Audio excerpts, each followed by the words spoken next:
E agora a gente assiste um bate-papo com a psicanalista e escritora Beth Milan falando sobre um dos seus livros, Carta ao Filho. Quem conversa com ela é o grande ator baiano Ricardo Bittencourt. Vamos ver? Uma mulher histórica, psiquiatra, psicanalista, escritora, dramaturga, colunista, poeta. Trabalhou com Lacan, Joãozinho 30, Zé Celso, entre outros. Em 2013 lançou esse belíssimo livro, Carta ao Filho. É com imensa alegria que eu recebo Beth Milan. Beth, e onde é que entra o amor de mãe nessa história? O amor de mãe? O amor de mãe é o maior, mas ele é o mais perigoso. Por isso eu escrevi Carta ao Filho. Aonde está o perigo? O perigo está no fato de que é muito difícil se separar do filho. Então é muito difícil liberá-lo. E o amor implica a liberdade. O Beth, tem um trecho aqui no livro mais direto sobre seu filho, você e seu filho. Quando você entrou na faculdade e foi para outra cidade, eu fiquei com a sua ausência e sem a espera cotidiana. Para te ver, precisava marcar encontro e era você que determinava a data e a hora em função das suas possibilidades. Mais de uma vez me senti injustiçada, porque só ele tem esse direito. Como é possível que eu seja tratada como um livro na estante? Ou seja, eu. O grande risco é esse, é de tomar o filho crescido por um filho ingrato, quando tudo que a gente precisa querer é que ele de fato cresça e faça a sua vida. Existe um modelo de mãe ou uma mãe modelo? No século XIX se criou o mito da mãe modelo, da boa mãe.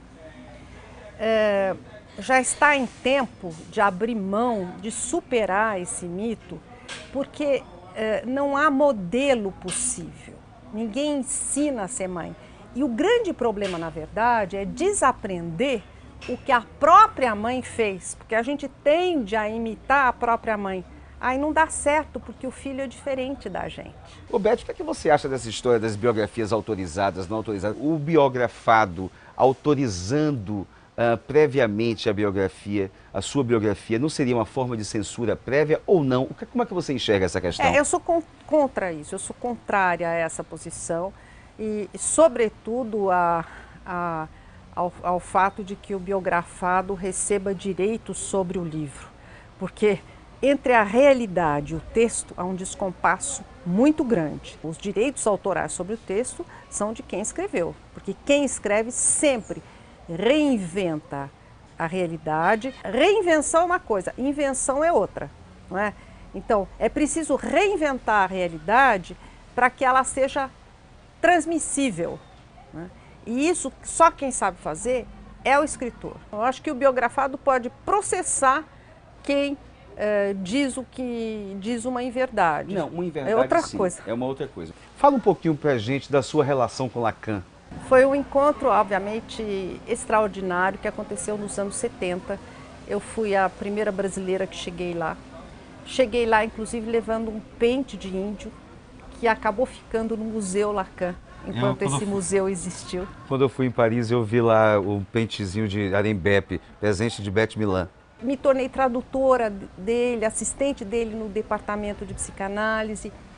E entrei no departamento, aliás, com um tema que tem tudo a ver com a Bahia, que era um estudo sobre fetichismo. Aí eu eu fui recebida no concurso para ensinar na Universidade Vancelli e, enfim, fiz a minha análise até o fim com ele. Até que ele dissesse um dia que eu tinha a experiência, que eu podia ir em frente. Ou seja, você também viveu um processo de análise, como analisando a do Lacan. Claro, claro. Quando eu cheguei lá, eu achava que eu ia simplesmente para uma formação técnica suplementar.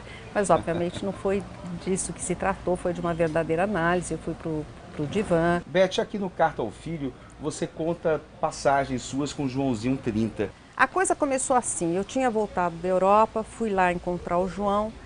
Eu queria fazer uma pesquisa sobre o carnaval e eu fiz uma primeira pergunta para ele, onde ele me situou de saída. Eu disse, mas você não acha que o carnaval é uma coisa marginal? Pergunta de intelectual paulista. Ele me disse, o quê? Marginal é você. E aí começou um diálogo muito interessante, que através do qual eu cheguei ao conceito da cultura do brincar. E o João foi a maior lição de civilidade que eu já vi. Aqui tem um trecho sobre o Joãozinho. Joãozinho foi um artista simultaneamente amado como ninguém e odiado pelos poderes que ele contestava. Nem mesmo a doença o impediu de lutar por suas ideias. Valeu-se da doença para exaltar ainda mais o carnaval. Quando ficou paraplégico, em decorrência de um acidente vascular cerebral, entrou na Marquês de Sapucaí numa cadeira de rodas. Foi em 2006. Abriu o desfile da Vila, Soy Loco por Ti América, com outros paraplégicos ensinando com a sua pessoa que a verdadeira beleza não pode excluir quem quer que seja. E o carnaval é a grande festa da inclusão. E graças a esse encontro com ele, eu fiz um livro que se chama Os Bastidores do Carnaval, que foi editado na França também. E, ato contínuo, me pediram um livro sobre o futebol.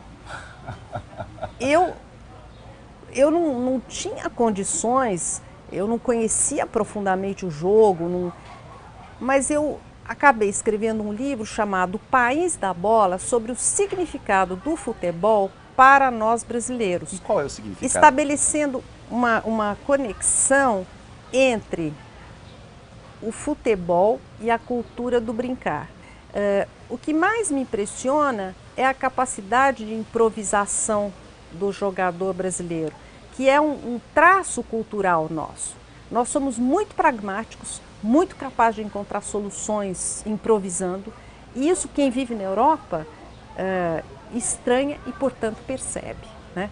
Porque na Europa não é assim, tudo é, quer dizer, na França, pelo menos, tudo é enquadrado, rigidamente, etc. Ainda que o futebol brasileiro não tenha mais as características que ele teve no passado, existe, por exemplo, um Neymar. Quando eu vejo o Neymar, eu morro de rir. Eu acho que o mundo inteiro morre de rir. Rir no sentido da alegria, né? Da alegria. Então, isso é um trunfo nosso. Um trunfo que nós precisamos cultivar e que não exclui a possibilidade da modernização, da educação mais sofisticada, etc. e tal. Beth, brigadíssimo por essa conversa, brigadíssimo pelo seu tempo, que eu sei que é preciosíssimo, e a Bahia está eternamente de braços abertos para você. Sou eu que agradeço, Ricardo.